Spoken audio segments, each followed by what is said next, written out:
Hello there, welcome to the Saroy channel, wherever you are in the world, and so much love to each and every one of you. How are you doing? I'm doing fabulously well, and all the better, as I always say, to spend quality time with you. And I've got a fabulous story for you tonight, but they're always fabulous. And of course, don't forget to go and get that fabulous cup of tea or coffee, whatever it is you drink, or something icy cool if it's hot where you are, because I've got a fabulous story. So before we get started, don't forget to subscribe to the channel, click the notification bell and the thumbs up, and let's get started with tonight's story. Dear Sarah, and all your lovely listeners, some people say moving house can be as traumatic as getting a divorce or losing someone we love in a tragic accident. I thought that notion was preposterous, crazy even, until I experienced the pandemonium, chaos and upheaval of moving myself. We were young then, in our early 20s with our whole lives ahead of us. We were relocating from Boston to North Carolina. I thought it would be plain sailing, a smooth transition if you like, but it really wasn't. We were like laboratory rats, embarking on an untested experiment, as we had absolutely no idea where it would ultimately lead. Boston is indeed an expensive city with a small-town feel about it. A great place to raise a family, steeped in a rich, vibrant culture, on the cutting edge of medicine and technology, teeming with students from the university, as 1 out of every 8 people living there is a student. So the place exudes a youthful, flamboyant, vibrant energy, something that I always loved growing up. My husband and I had lived in Boston all our lives. It was a life we were familiar with, but sometimes stretching your wings to explore newer territory is well in order. If Christopher Columbus could circumnavigate the globe, then surely we could move only 12 hours away. It wasn't too far, nor was it a train smash. Of course, our parents on both sides of our family weren't at all happy about us intentionally abandoning Boston for pastures new and green. But with a little reasoning, they finally saw sense. Jamie and I thought it would be great to have a change of scene, an adventure if you like. My husband had been offered a fabulous great surgical position at a local hospital, so off we went with the wind blowing in our hair, embarking on a whole new experience, allowing our whimsical naivety to easily overshadow any negative thoughts, fleeting doubts, or nonsensical misgivings that we might have actually had. We had already purchased our picturesque, idyllic, very well-appointed home, a delightful, beguiling dwelling in the heart of the rich, verdant countryside, with a fully stocked pond, a barn, a stables, a pretty double-storey farmhouse with a brown slate roof complemented by sandstone-coloured walls. It was a magnanimous wedding gift from my prodigal rich uncle, who was generously indulgent to a fault. "I don't want to leave you money in my will," he'd told us. "I want the privilege of seeing you spend it now, while I'm alive. Nothing would bring me greater joy to see you spend my money. It means that all my hard work that I put into investing has finally paid off, and I want to see it." We were fortunate enough to have that helping hand, or that flying start, so often welcomed in life, without the worries of crippling student debt or loans to suffocate us or drag us under like a powerful tsunami wave at sea. I acquaint student debt to the likes of a boa constrictor, squeezing you dry until you've got nothing left to give, only a few pennies left in your wallet. Luckily, we were not in that position, but my heart goes out to anyone who is. I remember standing in the open-plan living area of our brand-new home, being completely daunted by the amount of boxes that were scattered over the floor. My living area had become like a storeroom with hundreds of boxes piled on top of each other. I had no idea that we had so much stuff. I didn't know where to begin to start unpacking. I had willfully forgotten to label all the boxes. I knew the kettle was in one of them. The question was, which one of them? I was parched, longing for that first cup of coffee in my new home. It had been a long, gruelling, drawn-out day that had drained me considerably, while the travelling had worn me to a frazzle. I began ferreting around in all the boxes when I finally found the kettle. A bottle of coffee granules along with some sugar, milk powder and mugs. I sighed with relief. At least I'd be able to have a much-deserved cup of coffee that I'd been dreaming about all day. that quintessential shot of caffeine that might be exactly what could reignite my wavering, rather flagging energy levels. If there was any light at the end of the tunnel, the fabulously elegant furniture we had ordered had luckily arrived. It had been placed around the home in all the wrong places by the delivery men. Typical. I can't say I was surprised at all. I mean, who in their right mind puts a writing desk in a toilet cubicle? Perhaps the delivery men thought someone would be writing their medical reports seated on the toilet seat, or sending emails via the toilet. Wonders never cease. The strange things people sometimes do always boggles the mind. So there was a lot to get done, a whole lot, and it would be up to me to organise the entire house, as my husband would be starting his brand new job on Monday morning. I knew that I was the one in charge of unpacking everything. I was not a good organiser at the very best of times, and wittingly putting the pressure on myself to get things done speedily, hunky-dory, as soon as possible. I was desirous for this enchanting house to start feeling like a home, my home, the rich embodiment and paragon of everything cosy, sumptuous, luxurious, welcoming and warm, so that we could settle down to enjoy our new lives. I was particularly looking forward to exploring, traversing the vibrant meadows, rolling green hills, the different wood groves on our property. I had visions of buying a few horses, a couple of ATVs, 2 hardy mountain bikes, so that Jamie and I could go rambling around the countryside at will. It would be fun, lots and lots of fun. I also fancied raising my own chickens, owning a couple of rambunctious, energetic farm dogs. They were a prerequisite. I was looking forward to it all. But right now I was beginning to feel overwhelmed and drained. The sight of all those boxes was becoming more and more intimidating, the kind of job I would much more likely procrastinate over, deliberately sidestepping, if you like, putting off, allowing the power of distraction to drag me away. I was rather good like that. The kind of person who handed my school essay in at the very, very last minute, having stayed up into the early hours of the morning to complete it. Then, of course, there was the negative side of this move. I had absolutely no friends in this part of the world, so I was bound to feel like a fish out of water for a while, before I began slowly but surely fitting into my new environment. It would be a whole lot easier for Jamie to make friends working at the hospital, but for me, the transition would be infinitely more challenging. I also knew I would miss all my friends back home in Boston. I reflected over this inevitability. A big nasty lump began to develop in the back of my throat. It was beginning to feel scratchy and dry, while a single lone tear glided down my pale cheek, which I quickly wiped away with my fingers. There was no point in getting all upset. I could hear my mother's voice ringing in my ears. "Sweetheart, why are you going to move so far away?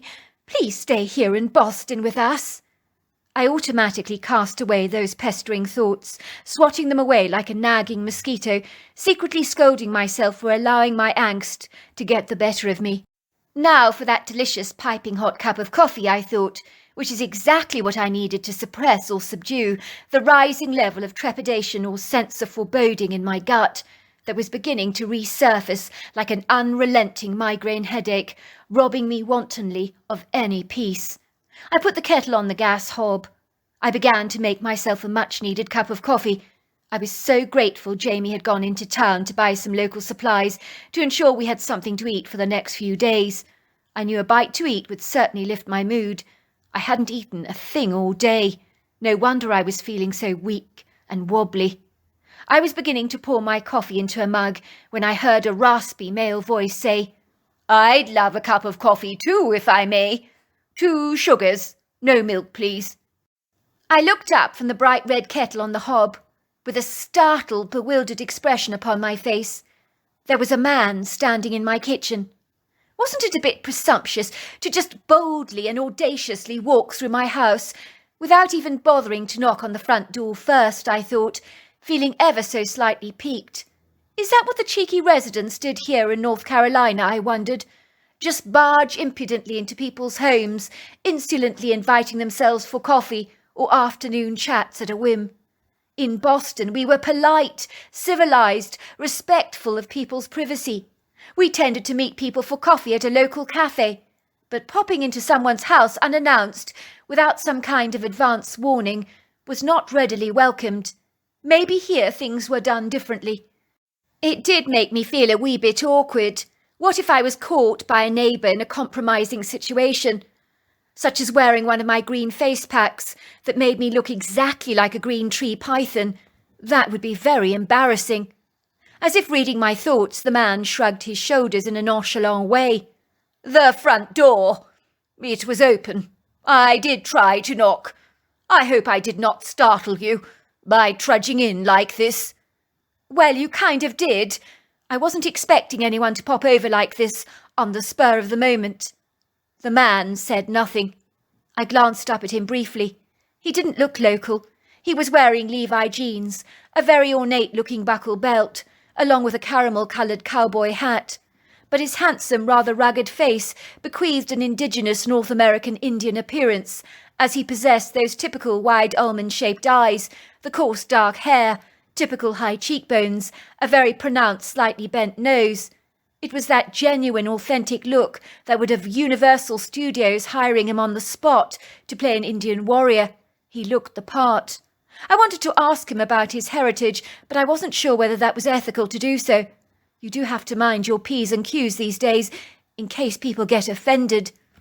"The name is Unaga Wahuni," he said to me, taking the coffee from me, walking towards a brand new upholstered chair, still covered in plastic. "You don't mind if I sit here?" he asked.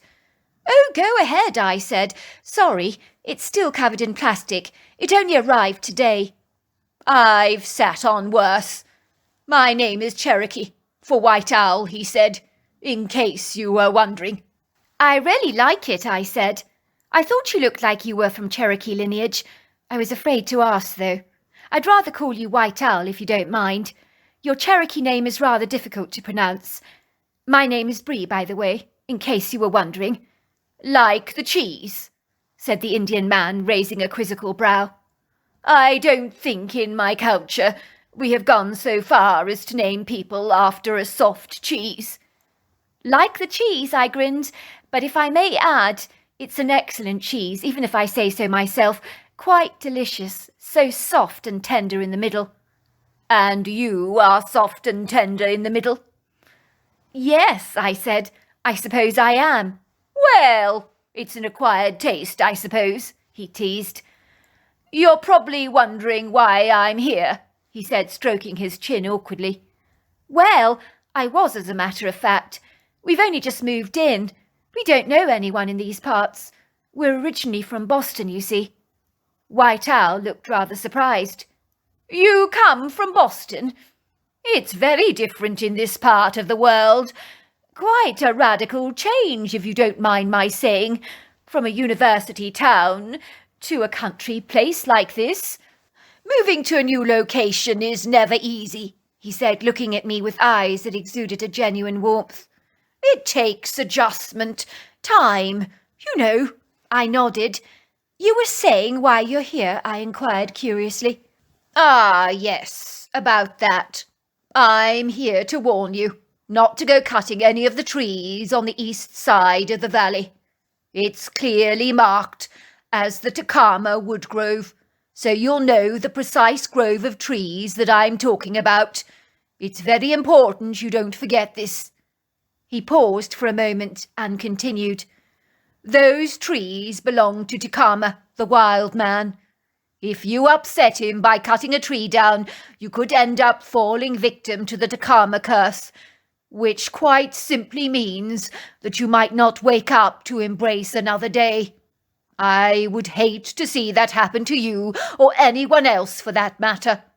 Anyone who attempts to cut down any of those trees on your account, they will be subject to the curse. It's not just pie in the sky. The curse is real. Legend has it that in the 1800s, the former landowner of your plot of land, a man called Hugh Davenport, had a young daughter called Charlotte.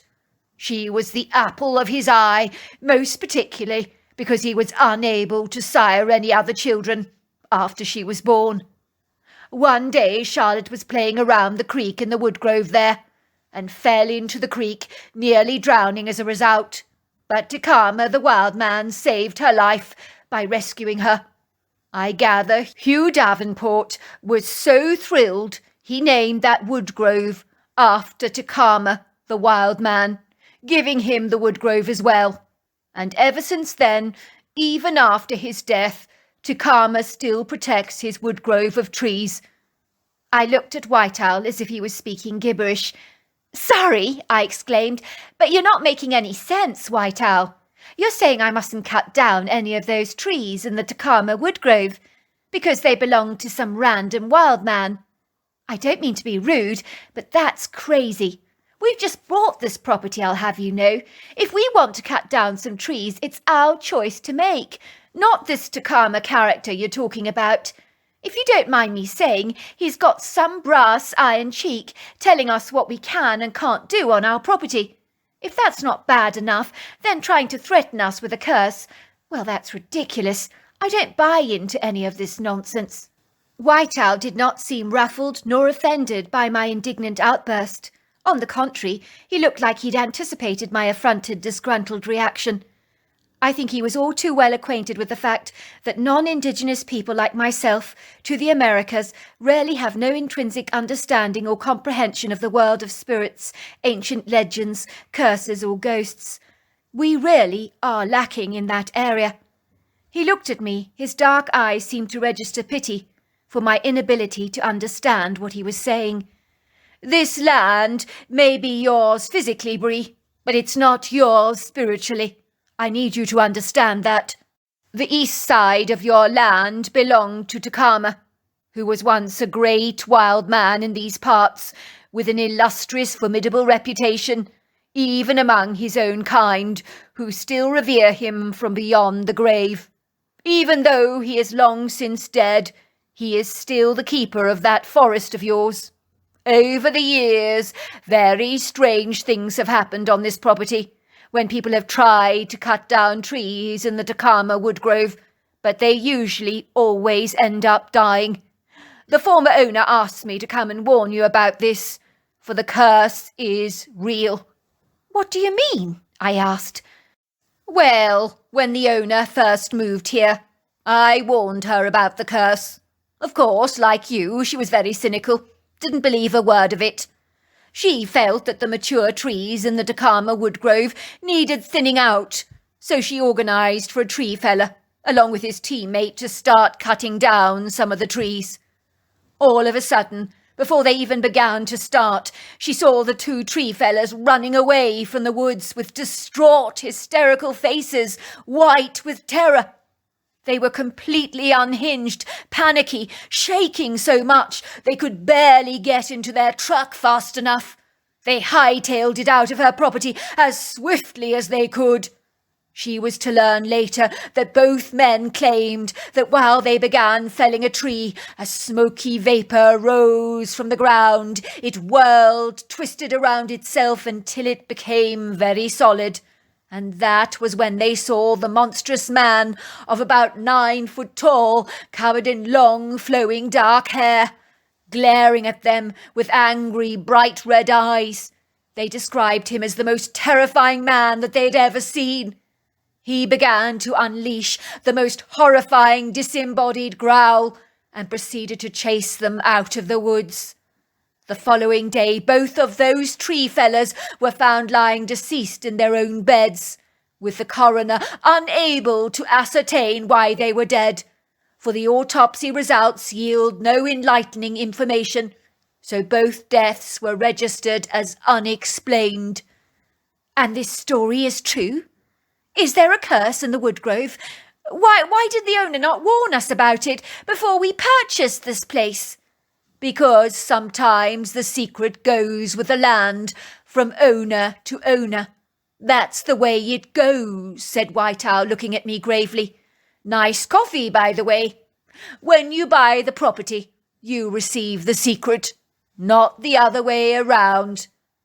"Thanks," I said. "So you're saying Takama, a wild man, curses people beyond the grave with a deadly accident if they dare to attempt to cut down the trees in the Takama woodgrove?" "That's about the nuts and bolts of it," said White Owl, looking at me with gentle eyes. Now Takama is not adverse to a dead tree being removed or new trees being planted in their place over generations.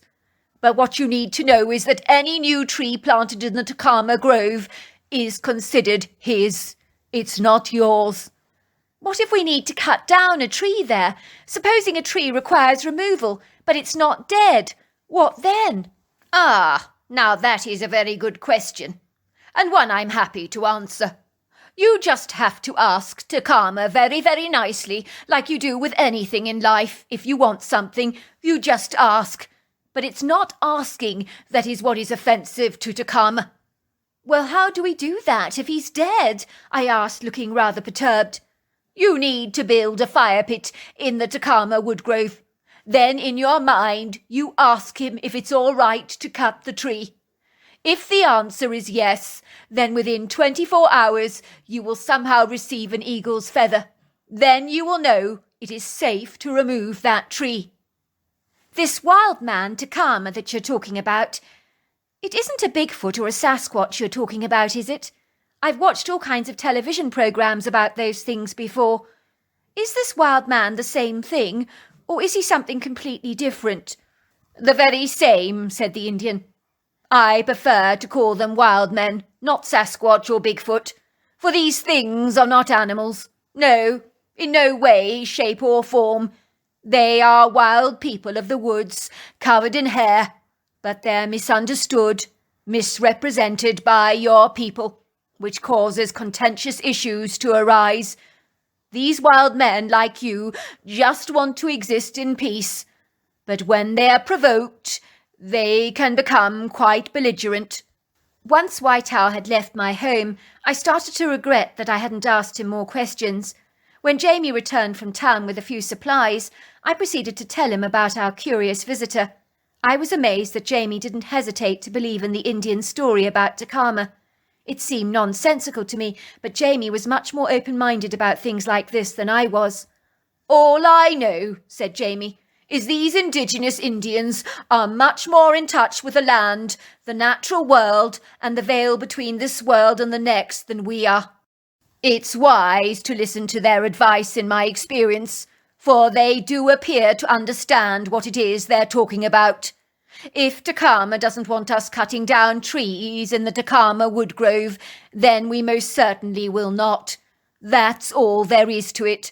The last thing I want to do is to antagonize a dead Bigfoot, he teased.